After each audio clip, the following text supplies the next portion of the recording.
I'm John Emmons, intern at Lawfare, with an episode from the Lawfare archive for May 20th, 2023. As the 2024 presidential race comes into focus, alongside recent major innovations in generative AI models, I decided to select an episode from September 2020 for this week's archive podcast, in which Benjamin Wittes sat down with Quinta Jurecic, Jacob Schultz, and Danielle Citron to discuss a spate of what they call cheap fakes, hastily made and easily detectable manipulated videos, shared by the Trump campaign in the run-up to the 2020 election. They went over who posted what on Twitter and other platforms, how social media companies responded, whether more could have been done, and whether it's still worth it for campaigns to propagate manipulated video in light of platform responses.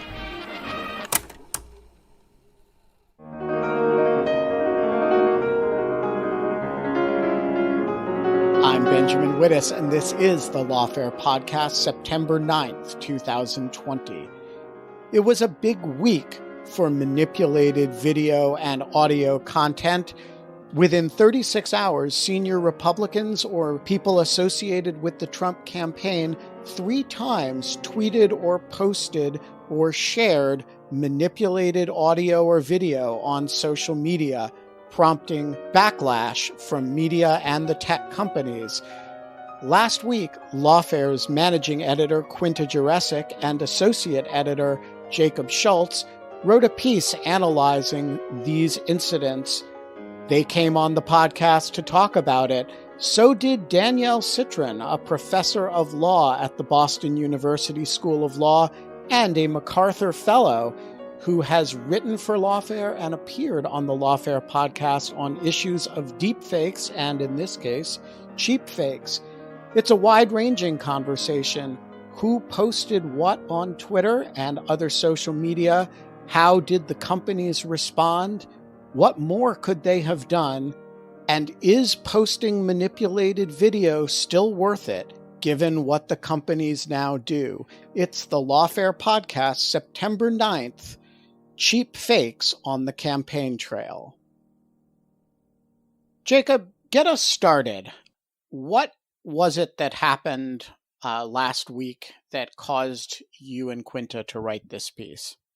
Yeah, so it was a bit of a whirlwind 36 hours. So on the morning of August 30th, which was a Sunday, Steve Scalise, who is the second highest ranking Republican in the House of Representatives, tweeted out a video that was a conversation between Joe Biden and disabled activist Ady Barkan. And so the video had manipulated what Barkan had originally said, sort of in the service of making a claim that Biden had agreed to defund the police. In the original exchange, it's not quite that. And in the video, there's sort of an insertion of a word that Barkan had not said. So that was the first one. And then very soon after that, there was another cheap fake video that was circulating online. And it was shared by the White House Deputy Chief of Staff for Communications, Dan Scavino. And that video appeared to show Joe Biden falling asleep during a TV interview. And so the original interview was a video featuring Harry Belafonte, the singer, and not Joe Biden at all. And Biden was sort of duplicitously inserted into the video. So that was the second one. And then the final video came later that day from the Trump campaign Twitter account, which is @TrumpWarRoom, which sort of posts incessant campaign material and other stuff. And it was just a 3-second video.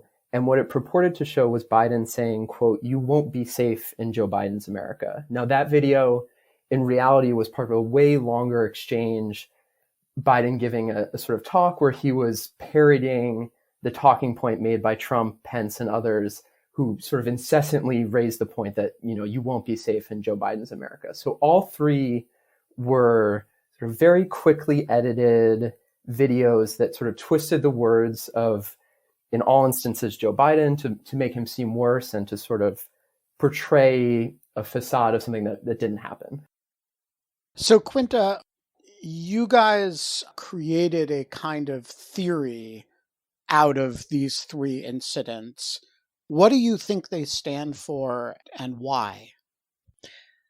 Right. So there are 2 points that I think are important to make. The first one, as Jacob and I noted, is that I think it's very easy to kind of constantly be a downer on the tech companies and say that they're contributing to this problem of disinformation, they're not doing enough, all that kind of thing. And I think it is true that they aren't doing enough to address this kind of dis and misinformation. That said, it is notable that in all 3 of these cases, Twitter actually slapped labels on all of the tweets calling them manipulative media.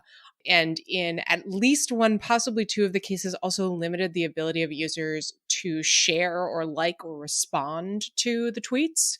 So that is a big contrast to how platforms have previously handled incidents like these. There was for example, a video of Nancy Pelosi in the spring of 2019 that was slowed down to make it seem like she was drunk or somehow impaired. And Twitter, to great controversy, chose not to do anything. So I think it's notable both that Twitter took quick action and that it took quick action according to a policy that it had clearly set out along the lines of, how it was going to deal with manipulated media like this.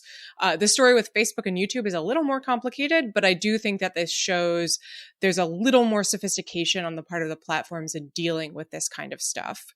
So that leads to the second point, which is that it's good, platforms doing something is better than platforms doing nothing.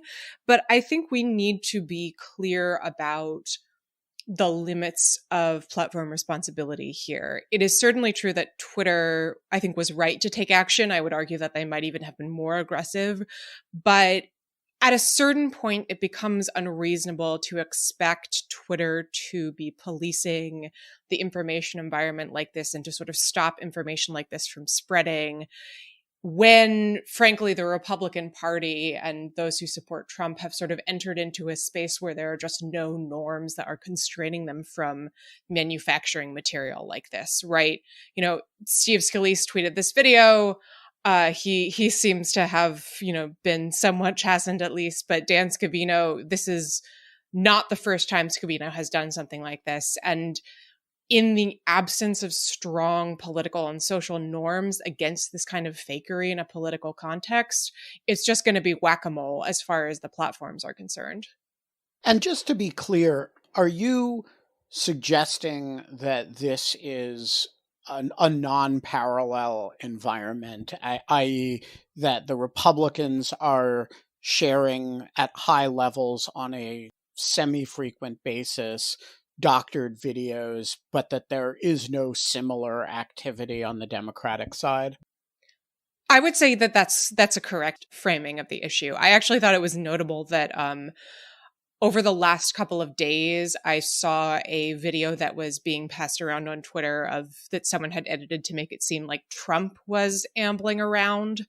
And it was from a non-verified Twitter account, and it was not picked up at all by any left-leaning media, or media that are often, portrayed as left-leaning, such as the New York Times, Washington Post. And I think that's the big difference here.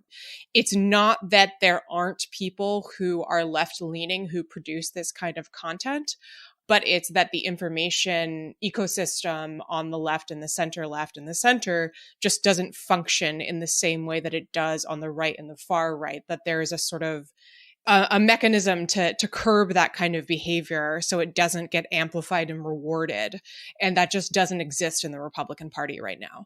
So you don't know of examples of the Biden campaign, to take perfect parallels, the Biden campaign circulating doctored video of Donald Trump, or I guess Steve Scalise is the second ranking Republican in the House, I believe, or the third ranking, I can't remember which. So somebody like Steny Hoyer circulating doctored video of anybody.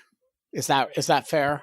I'm not aware of it. It doesn't mean that it didn't happen, but I'm not aware of any. I will say, I don't want to portray the left and center left as having its hands totally clean. I think one of the recent points where we had a similar argument over how Twitter and Facebook should handle manipulated media was during the Democratic primary, when Michael Bloomberg put out a campaign video that made it appear that he'd asked some kind of devastating question to the other Democratic candidates and that there were crickets as they, struggled to respond.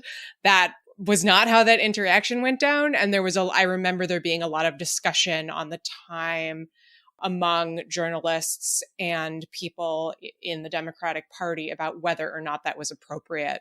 But I think it's notable that that was one video, and I really don't think that we've seen anything close to what the Trump campaign and the Republican Party have put out, and the Democratic Party and other Democratic presidential candidates. So Danielle, when I think about the fakes that Quinta and Jacob wrote about last week, they're a far cry from the videos and the sort of deep fake videos that you and Bobby Chesney have been warning about for a long time. To what extent do you think this is the thin edge of the wedge that's going to lead to the problems that you and Bobby were writing about? Or to what extent do you think rather that these sort of cheap fake videos, which are really easy to produce, they don't take any kind of esoteric technology, are actually, a major disinformation problem on their own, albeit one that's a little bit less exotic than the deep fakes you guys were writing about? So I think the cheap fakes are just an augur of things to come. And you're right, it is a spectrum. And so, you have videos now that someone like Hani Farid, who we work really closely with, would have probably little difficulty saying, okay, this is not, just from a technical matter, it's not hard to figure out that this is a fake. But what we have seen is just the exponential growth and sophistication of deepfake technology, and especially of the mobile variety, so that it is soon enough, I know we keep saying this, but soon enough, it will be as cheap and easy to make a pretty sophisticated, hyper-realistic deepfake with just a number of photos and on your cell phone. And so that's when it fully democratizes, that's when I'm really worried. And it seems that, at least in talking to sort of technology, experts on the technical side, that increasingly it's very difficult for technical experts when you don't have comparison video you can sort of look at when it's whole cloth digitally made up. They can't tell the difference without context, history. They can't tell the difference between fake and real. And that's, I suppose, why I would say, yes, you're right. Right now, we're in a moment where cheap fakes are doing a lot of mischief. And because of our human frailties, we're primed to believe them. When they go viral and they're so visible, if they confirm what we already think, if they're salacious, we're going to pass them on and we're going to buy them, right? And what I think worries Bobby and I and Quinta, we've written about it, the three of us, is that when not only it's just not a cheap fake that you can debunk pretty easily, like technical experts can look at it, but in an environment where it's the technical experts can't, you're in a sort of post-truth environment. I think I fear that, when time just right, it can do a whole lot of mischief to our political system.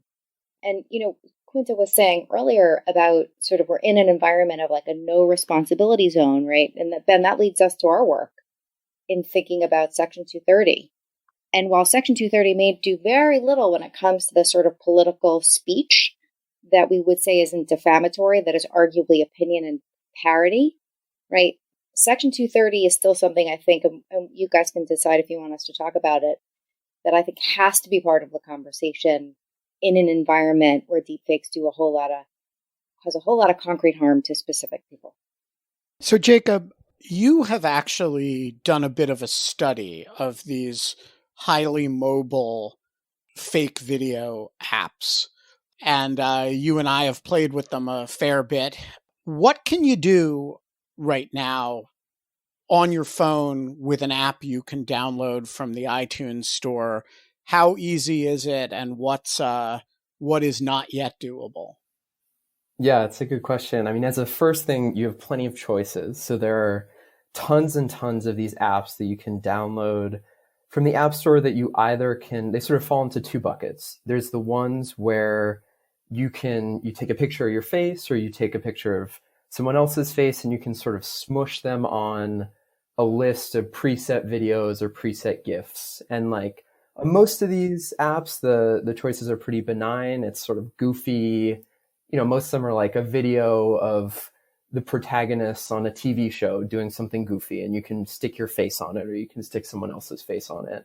Or it's a video of, someone doing some sort of impressive athletic feat that you can, if you so choose, you can make yourself feel good and, you are that person.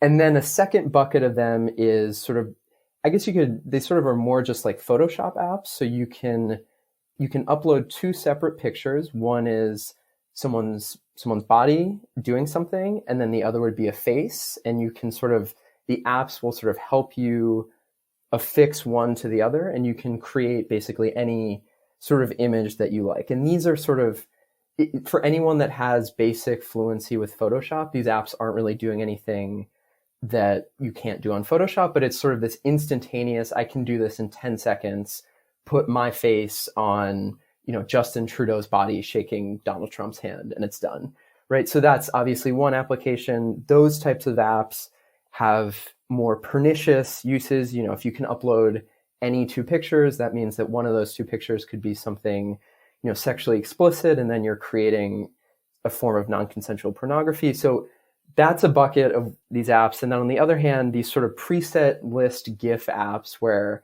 you're uploading your face onto a video, it's pretty benign. And for the most part, largely, it's you could say it's fun, but there's also, with any of these things, there's the chance for sort of privacy violations, mocking someone, maybe even a blackmail video if it's sort of a convincing clip of someone appearing drunk or doing something stupid.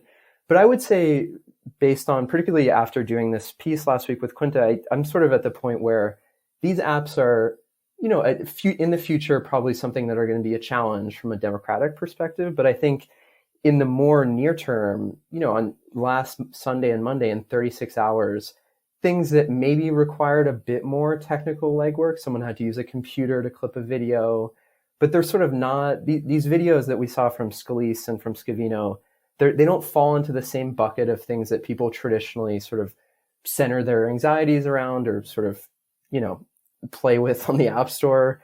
But you sort of saw how, from a democratic perspective, these three cheaply edited videos are doing, immense amounts of damage with very limited sort of work on the front end from whomever edited them. So on the one hand, yes, you do have these apps that are coming out. But on the other hand, I think this sort of past week was a real case study of, right now, there are certain specific dangers that are maybe less complicated than we like to imagine. Okay, so I just thought of 3 deepfake videos that I would like to produce to affect the political system. I want to do them in, 10 minutes or less. And I want you to tell me whether the current technology will support the production of these deepfake videos. Okay, Donald Trump walking down a ramp as slipping, falling spectacularly. Can I do it? You could probably do it on one of these apps. I would say the other thing, it would not maybe be all that convincing. It's still sort of like, if you're affixing his head onto the video of someone slipping, you're still going to be able to see that it's sort of obviously someone's head glued onto another video. So yes, you could do it. I don't really know how many people you would trick. Barack Obama's head on the image of a baby in Kenya.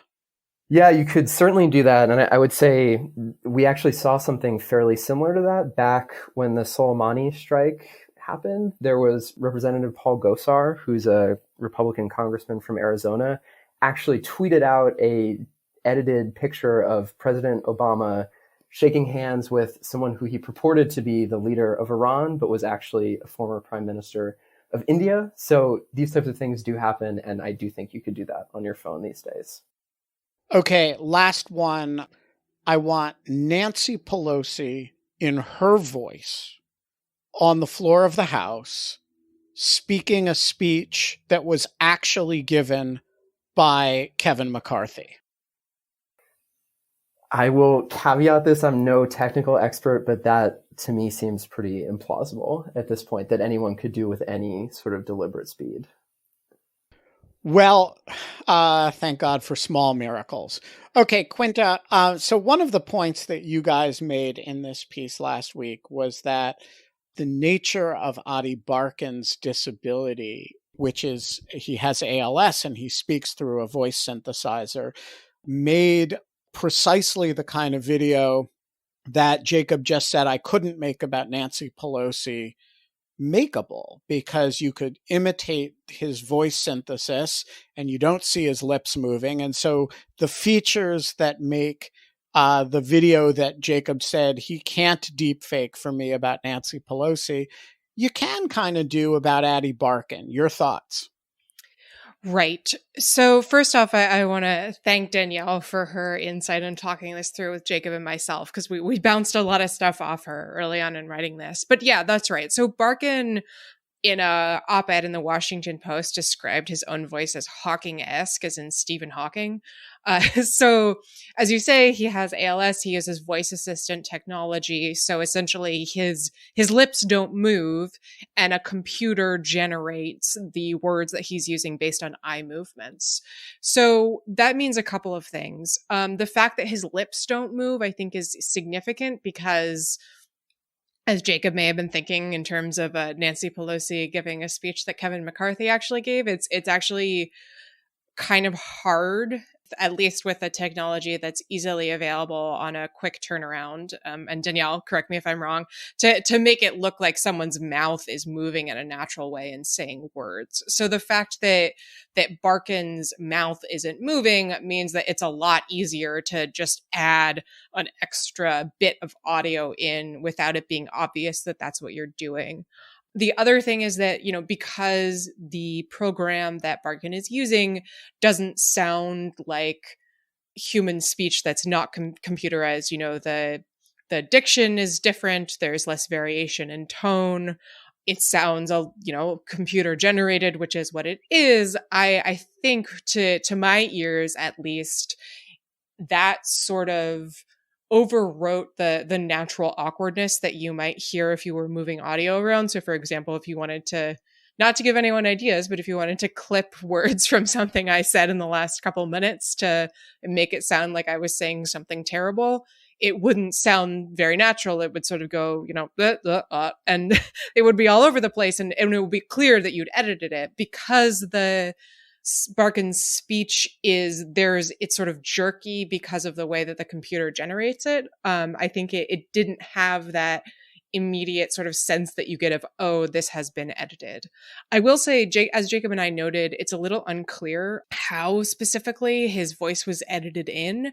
The Washington Post initially sort of suggested that the video editor may have pulled a pre-existing clip of Barkan saying the words in question and slotted it in. Barkan suggested that, and I'll just quote this from his op-ed, "Scalise's team went the extra mile in seeming to find the exact voice generator I use." So suggesting that the words were actually generated specifically for the video, and that the team was able to do that convincingly because you can get a hold of the specific program that Barkan uses. So all of that sort of lowers the bar to making something that is at least initially convincing. I'll also say, and Danielle, I'd love to hear your thoughts on this. Danielle made the very good point that audio faking technology is a lot more advanced than video faking technology at this point. So there's the additional aspect that, because the lips aren't moving and audio technology is more advanced in what it can do, that lowers the bar even further. Yeah, so Danielle, talk about that. What can you do in audio that you can't yet do in video? And also, I with all of these conversations about deep fakes, or in this case, cheap fakes, I'm always compelled to sort of remind listeners that, the principal use of these technologies right now is less in the department of political manipulation than it is in the department of abuse and terrorizing of girls and women, specifically by the creation of fake porn. And so, while we're all here high-mindedly focused, Danielle, on the political system, what's going on in high schools all over the country?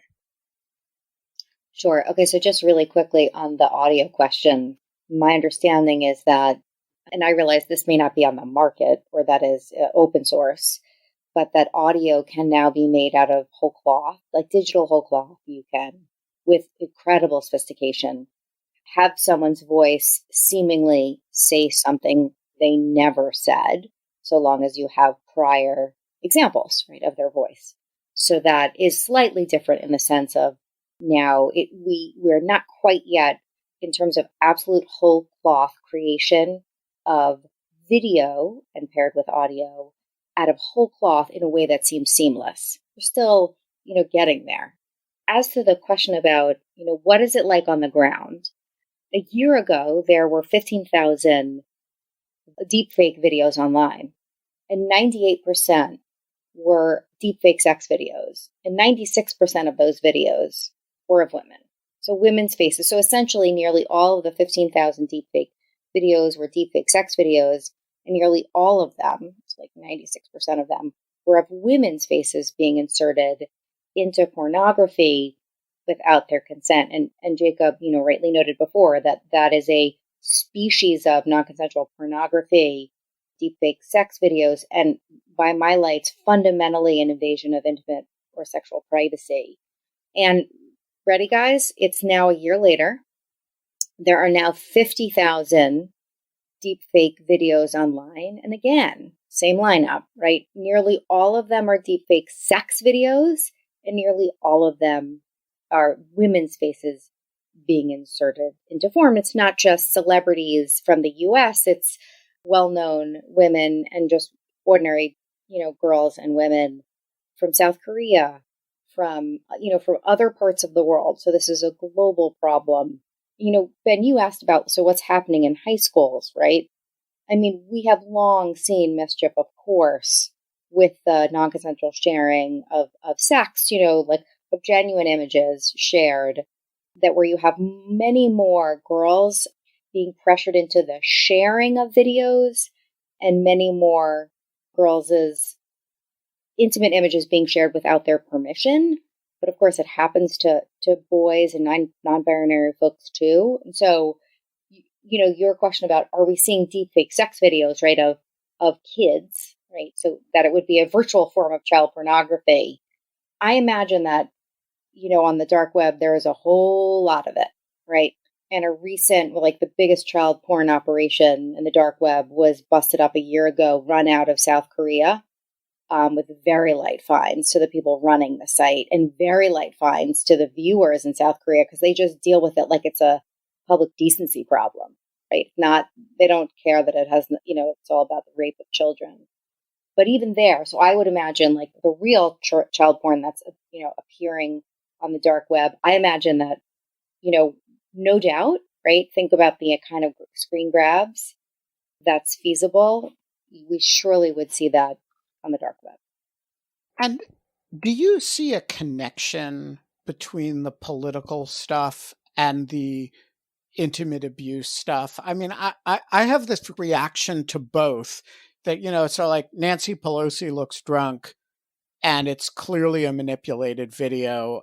And I don't understand why that stuff works, in the sense that, okay, so she looks drunk and then it's a cheaply manipulated video, and so you discount it, and yet the human mind doesn't work that way.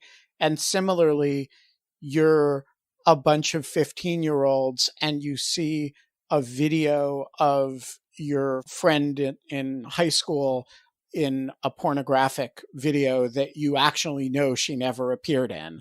And yet it sticks in the mind anyway, right? It affects that person anyway.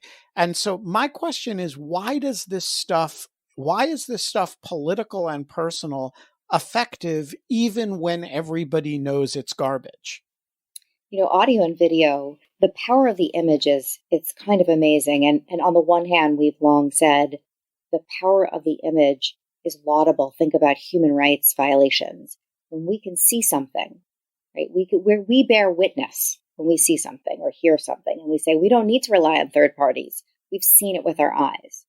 And the same, what makes audio and video of human rights violations so powerful, so important, that visceral, you become a witness and it sticks with you, and it's hard to shake, which is just proven by social psychologists. The same is true, of course, with the manufactured deepfake sex video, that what to the victim is a punch in the gut. Because not only do they think that it feels like they have been sexually sort of appropriated their identities and put into porn, they feel it as if it happened to them. Folks describe it as like virtual rape, but also they know that no one knows the difference, so that their social identity is forever diminished. Even as you say, like, people might say, that's probably not really Danielle, right? Or that's not probably Jacob or whoever, right?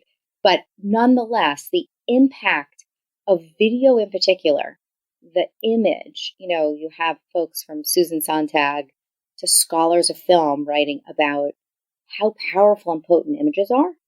And they stick in our mind and they're hard to shake because we think we're bearing witness in a way that it's not like Quinta told me and then I told Ben and Ben told someone else, and we have to sort of think that we rely on that chain of transmission.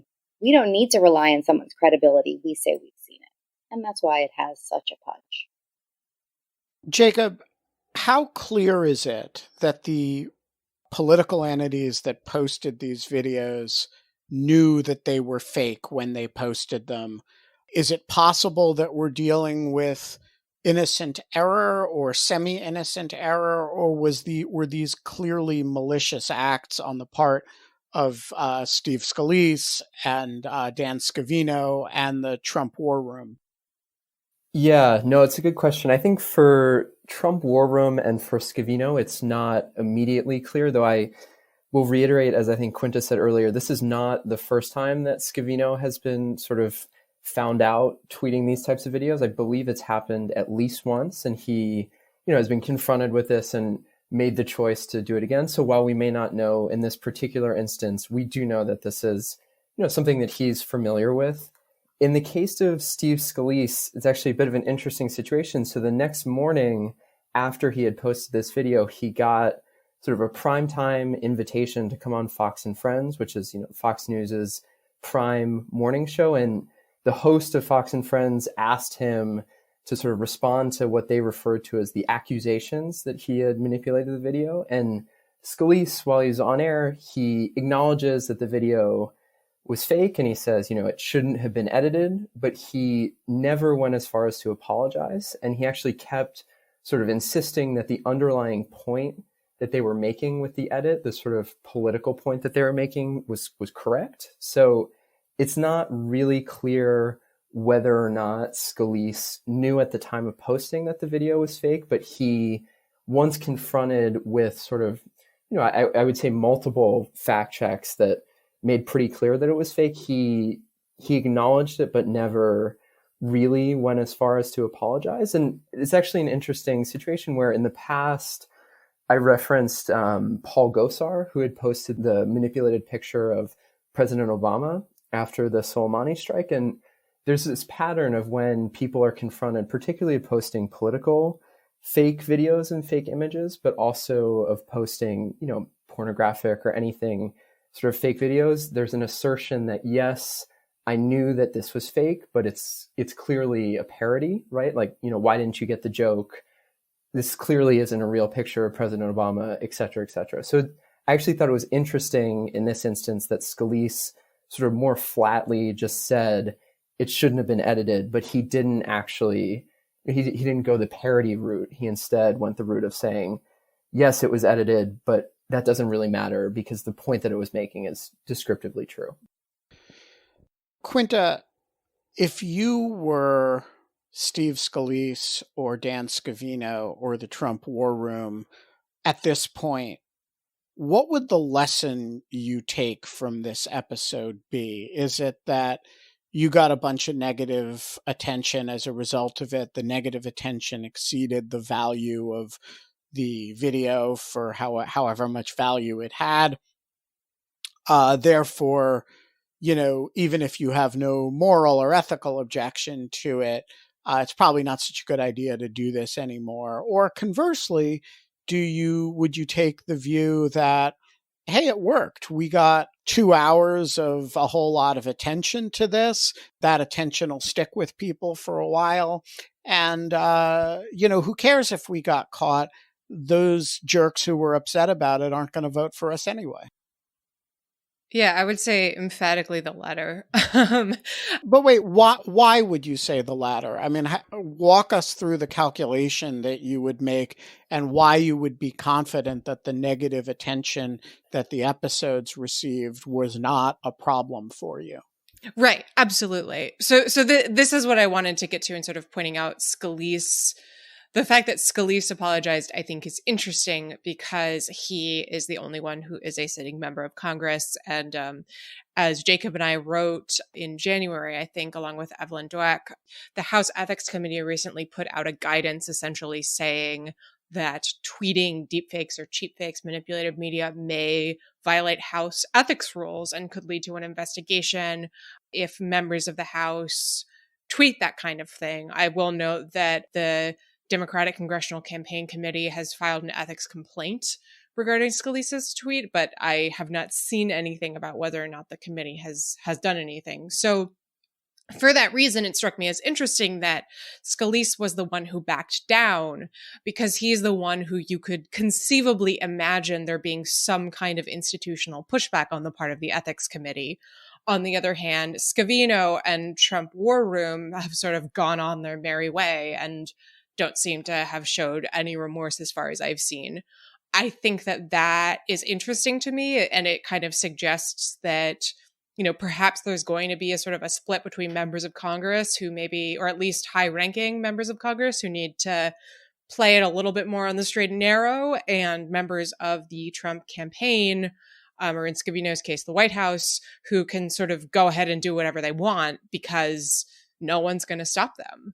And it pretty clearly seems like the Trump campaign's approach to the election at this point is, as you say, Ben, to sort of, rally the base, not worry too much about convincing people who weren't already convinced. And if that's your goal, publishing stuff like this that's manipulated to sort of play on the fears and prejudices and perhaps inaccurate beliefs of your base is a great way to go forward, especially because, as Jacob said, you can kind of then when you're called out, say, oh, I can't believe you're taking me seriously. The Trump War Room account, after Twitter flagged the video as misleading, tweeted, to all the triggered journalists who can't take a joke about their candidate, it's not our fault Joe Biden was dumb enough to say this on camera. So there's that same kind of, not even not apologizing, but sort of using the fact that they got a little bit of a slap on the wrist from the press and from Twitter as a badge of honor, as a sign of how virtuous they are in being on the wrong side of a fight with Twitter and the press. And so given that there's no institutional actor within the Republican Party apart from Congress, and within the White House who's really willing to bring down the hammer here, I see no reason why they wouldn't just continue doing it. Danielle, one reason that they might not consider doing it is that Twitter actually reacted pretty sharply to it. Now that, as Quinta says, may be reason to keep doing it because you get to virtue signal your fight with Twitter. On the other hand, having the president's campaign's tweets labeled deceptive or videos labeled as deceptive is not a great look. So how big a deal do you think it is that the platforms are actually, particularly Twitter, which has been the most aggressive, have been activated in labeling stuff and even in some cases pulling stuff down? Or is the change of posture of the platforms merely optical, or is it significant here?